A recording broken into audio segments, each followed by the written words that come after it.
Oi, primeiro ano. Meu nome é Márcio, sou professor de Filosofia e Sociologia de vocês. Vou lecionar essa matéria durante o ano através de aulas gravadas, tá?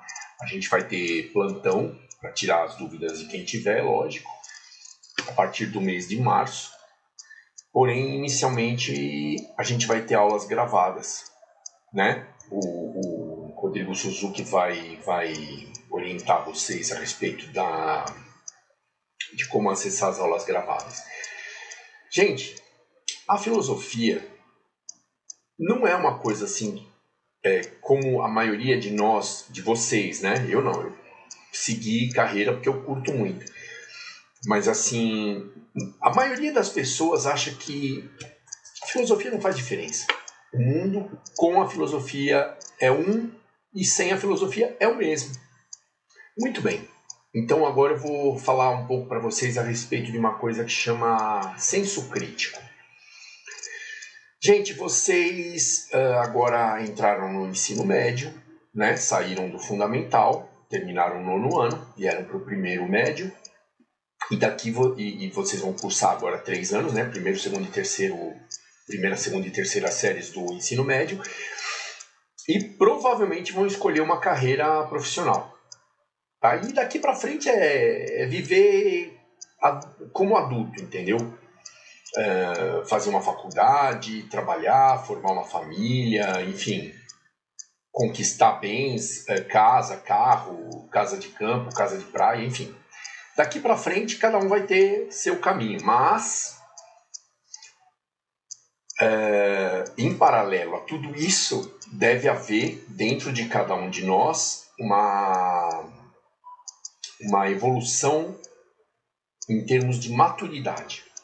O que seria maturidade, gente? Seria a forma como nós vamos reagir às coisas. A gente, eu vou dar um exemplo bem prático. Talvez vocês, eu não sei quais de vocês têm crianças bem pequenas em casa, né, como irmãos, primos, e quais não têm a menor ideia, mas, assim, não tem em casa, mas tem alguma ideia de como se comportam as crianças pequenas.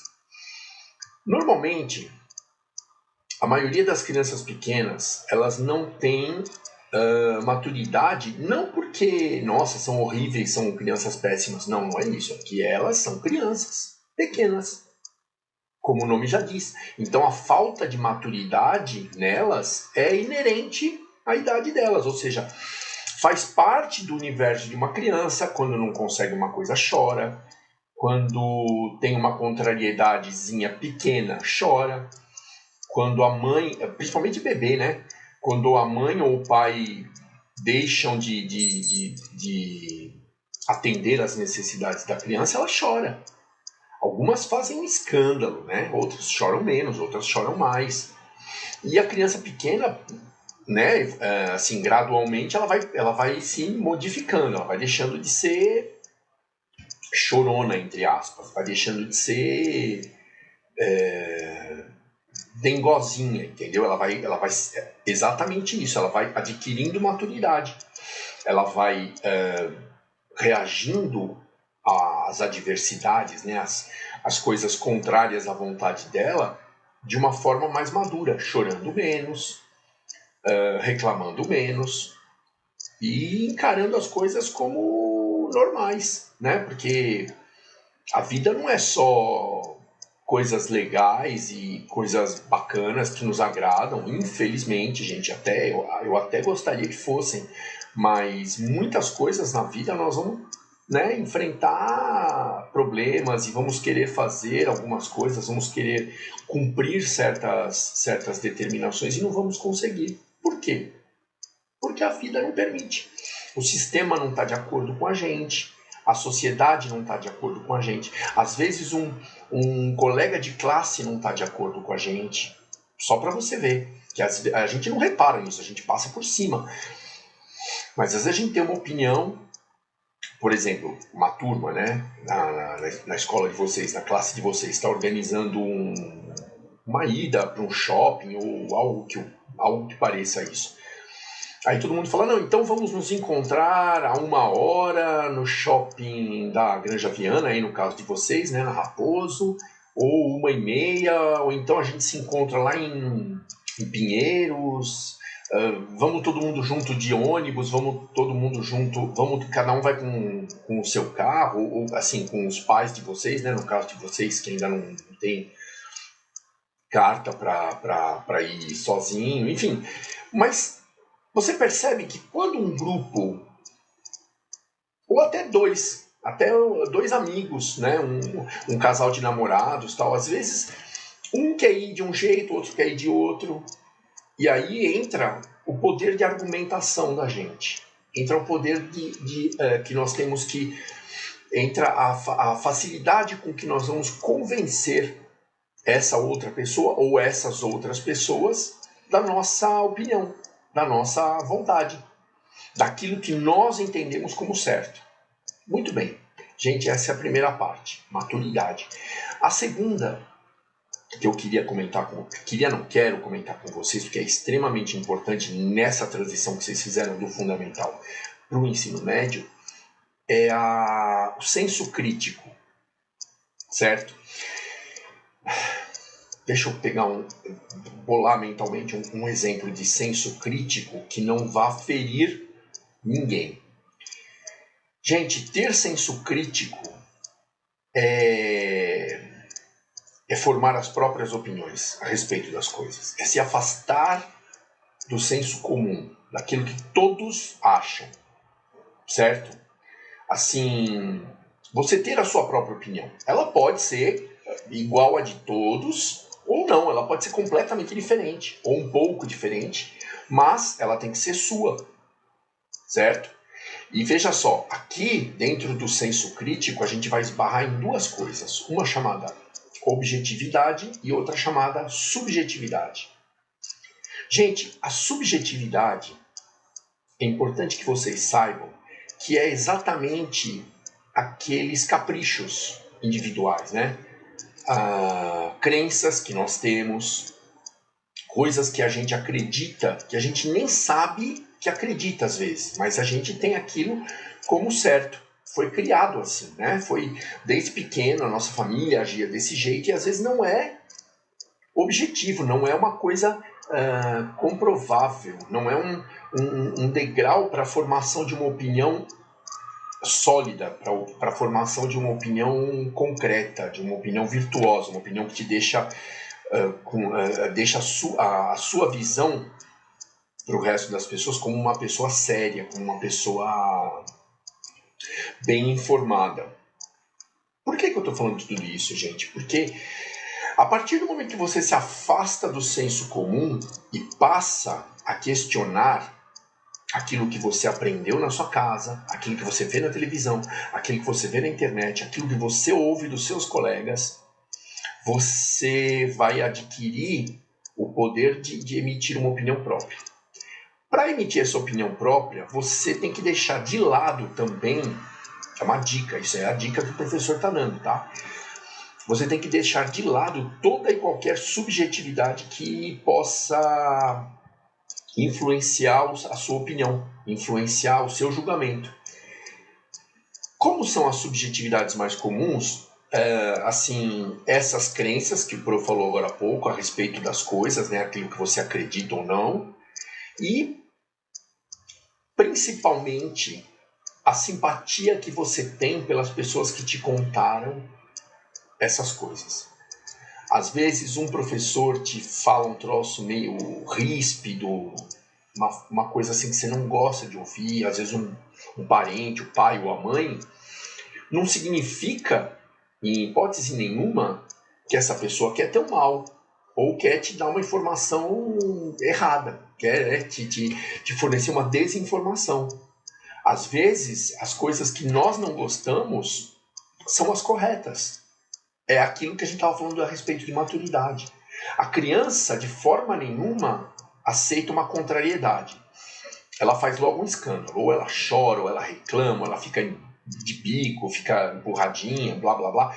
Mas, lógico que até a fase adulta tem coisas que vão nos deixar emburrados. Porém, com a passagem do tempo, gente, e principalmente nessa fase que vocês estão, de 14 para 15, de 15 para 16, vocês devem ensaiar, devem treinar a sua maturidade para encarar aquilo que não é congruente, aquilo que não concorda com o teu ponto de vista de uma forma mais madura, sem fazer escarcéu, assim, brigar só quando for necessário, mas antes de mais nada, refletir.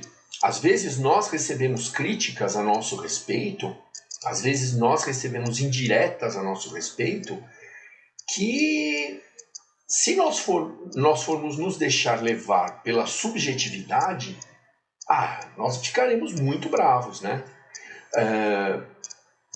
Mais bravos ainda se vier de uma pessoa que nós não concordamos em praticamente nada, certo? De uma pessoa que, usando o jargão popular, a gente não vai com a cara. E usando também, às vezes, uma pessoa fala uma coisa para nós, olha, isso é assim. Mas, na nossa opinião, que está bem cristalizada na cabeça da gente, na nossa psique, na nossa formação cultural, na nossa formação intelectual, se alguém contraria uma verdade que nós temos cristalizada na nossa consciência, a nossa subjetividade pode nos levar a nem aceitar essa crítica, nem aceitar esse comentário. Veja só, e às vezes é uma coisa que é uma opinião, é uma colocação de uma pessoa, de um interlocutor que pode fazer sentido. Mas por preconceito, que é uma coisa que nasce da subjetividade, ou vice-versa, a subjetividade nasce do preconceito, isso aí tanto faz, porque no fundo são as mesmas coisas, nós não vamos nem aceitar, nem parar para pensar. Por exemplo, gente, eu vou usar um exemplo que eu usava numa outra escola que eu leciono pro fundamental, né? 6º e 7º anos, que as crianças ainda são um pouco mais imaturas que vocês, têm menos maturidade que vocês que passaram para o ensino médio. Vocês lembram daquela história da manga com leite? Certo? Até hoje se fala muito, não, a gente não deve misturar manga com leite. Eu não vou emitir o meu juízo de valor, tá? Mas, de repente, algum de vocês que está me assistindo, algum de vocês que é meu aluno aqui no Objetivo do ensino médio, gosta de suco de manga com leite. Mas eu não vou, eu gosto pra caramba do gosto, né? Eu imagino até o gosto dos dois juntos, mas eu não vou tomar porque minha bisavó falava pra minha avó, e minha avó falava pra minha mãe, e a minha mãe falou pra mim 1 milhão de vezes, não mistura porque vai fazer mal pro teu corpo. E tem aquela outra vertente da turma que não tá nem aí com essa história de manga com leite, que se ancora naquele fato dos grandes fazendeiros, né, dos senhores de engenho da época da escravatura aqui no Brasil, terem pomares de mangas e terem vacas. E falavam e soltavam e ventilavam essas verdades para os escravos não pegarem mangas no pomar e não tomar o leite das vacas. Porque, na verdade, quem manipulava o pomar, quem cuidava das árvores de fruta no pomar dos engenhos, eram os escravos. E quem cuidava das vacas, nesses mesmos engenhos, eram os escravos também. Só que o senhor do engenho, né, o dono do engenho, ventilava esse negócio de manga com leite faz mal para os escravos não misturarem isso. Para os escravos... Bom, enfim, é uma teoria que contradiz totalmente aquela história de manga com leite faz mal. Isso teria sido uma pequena mentira, né? Uma falácia criada pelos donos do engenho para que os próprios escravos não pegassem mangas e nem tomassem o leite das vacas. Agora, a gente tem que ter a nossa própria opinião. Eu não estou falando que leite com manga faz mal, o professor Márcio não está falando que leite com manga faz mal, e nem que ele não faz mal, que isso é fruto de uma lenda, que é fruto de uma lenda urbana, uma historinha, né? Um chavequinho que vem se estendendo culturalmente pela sociedade. Cabe a nós ter uma opinião formada, cabe a nós ter uma opinião científica. Você aperfeiçoando o seu senso crítico, você vai chegar à conclusão de que você precisa de argumentos para te fazer chegar à verdade a respeito do leite com manga. Bom, no meu caso, por exemplo, eu fico pensando, bom, se leite com manga faz mal, por que tem casas de suco, né, de lanchonetes que vendem suco, que tem manga com leite no cardápio? Por que tem pessoas que tomam suco de manga com leite e tudo bem? E por que tem pessoas que tomam suco de manga com leite e ficam mal? Então, o senso crítico é você ter essa dúvida. E não acreditar cegamente que o leite com manga faz mal e nem que o leite com manga não faz mal. Que era chaveco dos senhores do engenho. E na outra extremidade, que o leite com manga faz mal, mas sem razão nenhuma. Isso eu acredito porque me falaram. Né? Porque a sociedade toda fala de manga com leite. E mesma coisa, passar por baixo de escada. Às vezes tem um cara da Vivo, ou da Claro, ou da Enel, consertando um fio e a gente tem que passar naquela calçada por baixo da escada. Ah, não vou passar por aqui porque passar por baixo da escada dá azar e não sei o quê. E vem pra rua. Quer dizer, quem te falou isso? Ah, eu ouço falar isso desde pequeno. Tudo bem. E assim, você concorda com o professor que se você de repente sai da calçada e vai para a rua porque tem uma escada na calçada, um carro pode te atropelar? Então isso é senso crítico. Qual é a tua opinião a respeito? Não, vou passar debaixo da escada na calçada para ficar seguro ou vou para a rua para não ter azar e corro o risco de ser atropelado? É você quem tem que formar essa opinião. Isso é o senso crítico. Coisas que você, no fundo, vai pensar, vai falar... nenhuma das duas pontas me convence. Eu preciso ser convencido dessas teorias todas, entendeu? Esse é o senso crítico. É você acreditar que alguns assuntos que você dava por completamente resolvidos na sua cabeça são passíveis, né? Você pode questioná-los. Isso vem com a maturidade também, né?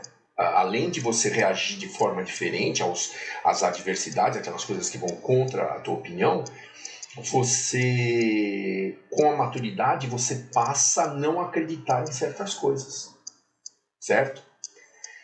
Gente, o senso crítico exige uma coisa chamada pensamento. Quer ver? Quando eu fizer essa atitude, vocês vão pensar. Sabe aquela carinha do WhatsApp que o cara tá assim, com o olhinho, com a mãozinha no queixo? Não tenho certeza se isso é legal ou não, ou qualquer coisa que foi escrita, se uma pessoa te faz uma pergunta, você não sabe a resposta. Então, gente, a história de ter senso crítico implica em ter humildade. Primeiro, para não achar que sabe tudo, porque isso é terrível, né? Assim, nós que somos mais velhos sabemos que as pessoas que têm certeza a respeito de todos os assuntos são as que menos têm. É aquela, veja só, isso eu vou falar para vocês como professor, tá? Como longa data de ouvir abobrinhas de quem não tem a menor ideia do que está falando. Mas faz parte do aprendizado, faz parte da maturidade. Mas, entre os adultos é assim, que a gente classifica. Nossa, fulano fala sem saber, não tem a menor ideia do que está falando. É o que a gente chama, eu, por exemplo, eu dei o apelido de leitor de contracapa. O que é o leitor de contracapa? Você tem um livro, né? Tem a capa e tem a contracapa, que normalmente é aquela coisa de marcar a página, e que tem um resumo do livro aqui no canto. Aí tem um cara que pegou e leu aquilo, um indivíduo qualquer, uma moça, um homem, leu só aquela parte, não leu o livro inteiro, leu só o resumo, tirou conclusões assim apressadas, subjetivas, porque lendo aquilo, o cara não teve tempo de refletir, ele leu aquilo rapidamente. Então ele tira conclusões apressadas a respeito do livro e pega o assunto do livro que fixa na cabeça dele que aquele assunto é conhecido, que aquele assunto ele domina. E aí sai falando. Uma pessoa que lê o livro inteiro, ouve o cara falando, julgando o conteúdo daquele livro, só com aquele pequeno argumento que foi a contracapa que ele leu, se for delicado, fica quietinho e pensa só, nossa, esse cara não tem a menor ideia do que está falando. Agora, se for uma pessoa escrachada, já sai rachando o bico, dando risada do cara, ridicularizando ele, enfim. Gente, a humildade é um fator assim necessário e importantíssimo para que nós saibamos, para que nós reconheçamos em nós a possibilidade de aprender, a possibilidade de adquirir conhecimento. Às vezes na escola e numa conversa com os amigos, nós vamos... lógico, o ser humano tem a tendência a se mostrar melhor. Né? Nós temos um espírito competitivo dentro de nós. Então, numa discussão, numa conversa, nós vamos querer estar certos. E vamos fazer de tudo para que os nossos argumentos, para que a nossa verdade, para que a nossa opinião sobre um assunto seja considerada certa. Para as pessoas falarem, nossa, ele ou ela sabem bastante, conhece, sabe o que está falando. Mas a coisa mais interessante para você aprender, a virtude que você deve possuir para você aprender, para você poder guardar alguma coisa dentro de um vidro, de um recipiente qualquer, é tirar a tampa.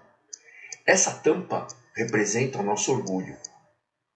A partir do momento que você tira a tampa, que é o seu orgulho, e assume uma posição humilde, você se torna um recipiente vazio, se não vazio, com espaço suficiente para receber informações. Essa dica o professor está passando para vocês, para que vocês possam tirar mais informações da escola, mais informações da sociedade, dos amigos, porém com um senso crítico. Essas informações que vocês recebem não são certezas absolutas, a não ser que vocês considerem-nas as certezas absolutas. A não ser que depois de exames e de uma coisa que eu também quero falar hoje, para não me estender muito mais, que vocês adotem uma atitude filosófica. Gente, eu sou suspeito para falar, eu sou suspeito para falar bem da filosofia, porque eu poderia estar sendo julgado por puxar a sardinha para o meu lado, né? Fazer o meu lanchinho mais recheado que o dos outros.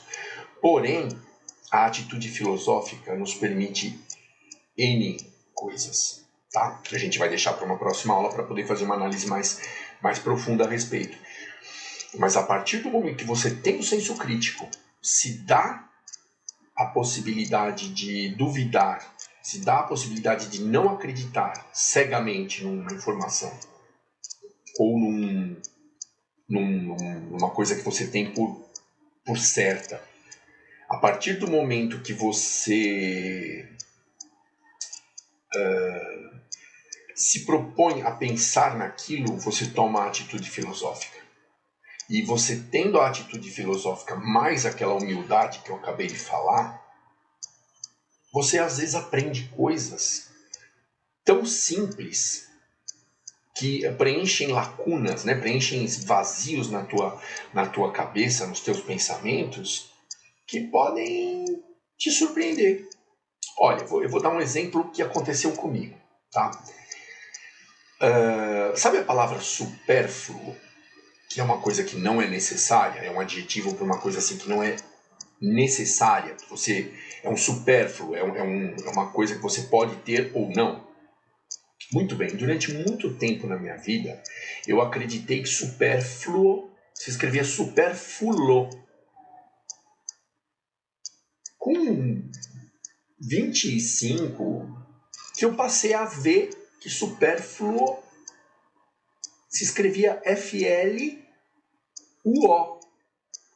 Eu sei que muita gente vai rir, até eu ri na época. Né? A pessoa que me mostrou essa verdade, nossa, tirou o barato da minha cara, assim, até dizer chega. Eu estava na faculdade, hein? Lógico que com 25 anos eu ainda fiquei constrangido, envergonhado, fiquei com raiva desse professor. O cara me ridicularizou na frente de todo mundo e tal, não sei o quê. Mas vocês lembram do recipiente vazio e da tampa chamada orgulho? Gente, se esse cara não fizesse, esse professor da faculdade, se ele não tivesse feito isso comigo naquela época, provavelmente eu estaria até hoje achando que supérfluo se escreve superfluo. Pensem só, gente. Pensem na profundidade disso que o professor está falando. Tem uma coisa muito importante que é você chegar às verdades. Não só nas grafias, né? Não só na ortografia, não só em português, em matemática, mas em relação a tudo. É você formar o teu julgamento. É você formar a tua opinião. O teu julgamento será baseado nas tuas conclusões e não nas conclusões dos outros. E não nas conclusões que trouxeram prontas para vocês. A atitude filosófica é pensar, é ter a iniciativa, né, deixar a preguiça de lado e falar, não, vou pensar, por que isso é assim? Por que aquilo é assado? E quando alguém te falar alguma coisa, quando você chegar a alguma conclusão, a partir de um ensinamento, a partir de um livro, a partir de um comentário, você tem a humildade de aceitar aquilo como uma coisa que você... Sabe como vocês dão exemplos? Realmente faz sentido. E não deixar a tua subjetividade, deixar as tuas parcialidades, né? Deixar as tuas vontades te guiarem pelas opiniões. Né? Por exemplo, você tinha uma opinião a respeito de um livro, vamos supor, que você leu, mas não gostou, ou não leu só a contracapa, como o professor falou, leu só algumas páginas do começo, e falou, esse livro aqui não é legal. Aí chega um coleguinha de grupo de escola e fala, nossa, você leu aquele livro tal? Aí você fala, eu li, eu não gostei muito, achei péssimo. Bom, primeira coisa, né? Você não está sendo honesto com você mesmo, né? Você não leu. Você leu o resumo, leu algumas páginas, enfim, você não leu o livro inteiro para tirar conclusões. Pode ser até que pelas poucas páginas você já se desagradou. Eu me desagrado com alguns livros logo no começo. Mas pode ser que se você tivesse lido o livro inteiro, você ia ter a mesma opinião. Não gostei daquela leitura. Não gostei daquela história, não gostei da forma como o autor aborda aquele assunto, enfim. Mas você não tem muitos argumentos para discutir com esse cidadão. Você tem aquele argumento equivalente ao tanto que você leu. Então, se todos acham o livro show, você tem todo o direito do mundo de achar o livro uma porcaria. Porém, tenha argumentos sólidos. Você não pode ter aquele argumentinho meia boca de contracapa e nem de 10 páginas que você leu. Porque aquilo vai ser derrubado rapidamente. Você vai ser considerado um cara sem conteúdo. Já pensou que tristeza? Gente, obrigado pela atenção de vocês até agora. Pensem nisso que eu falei. Tentem refletir sobre maturidade, sobre subjetividade, né, as tuas opiniões, e sobre objetividade, coisas que realmente são comprovadas. Tentem refletir sobre pensamento crítico, né? Qual é a minha opinião? Ou eu estou tomando partido de alguma coisa que eu ouvi na televisão, ou de alguma coisa que eu vi na internet, sem saber a causa, o contexto histórico daquilo, quando que aconteceu o fato. Eu já estou tomando um lado, né, da disputa, sem saber qual foi o contexto, sem saber a história inteira. Pensem naquilo que eu falei a respeito de atitude filosófica. Deixar o senso comum de lado, porque o senso comum é cômodo, né? Ele já vem pronto para você. Você não precisa mastigar, não precisa fazer esforço nenhum de desembalar nem nada. É só você aceitar e acabou. Agora, o senso crítico, que é exatamente o oposto do senso comum, a opinião individual, que é exatamente o oposto do senso comum, exige de você um pouco de esforço no que diz respeito ao raciocínio. Certo? Depois, nos próximos vídeos, a gente vai falar a respeito de racionalizar as coisas. Gente, esse assunto que eu falei para vocês hoje, todas esses tópicos que eu falei para vocês hoje, eles estão no módulo 1 da apostila. Eu recomendo que vocês leiam o módulo 1 e resolvam os exercícios. Quer ver? Da página 5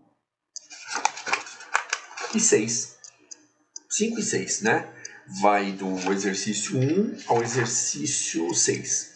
Certo? Resolvam. Se alguém tiver alguma dúvida, se alguém quiser conversar alguma coisa a respeito disso tudo comigo, entrem em contato pela plataforma Akadesc, por favor, para que nós possamos tirar alguma dúvida que tenha havido, que tenha surgido. Né? Vamos botar o senso crítico para funcionar, gente.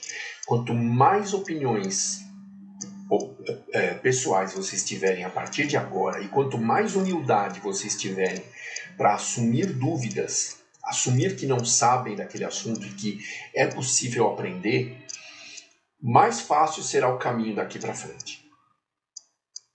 Certo? Muito obrigado pela atenção novamente.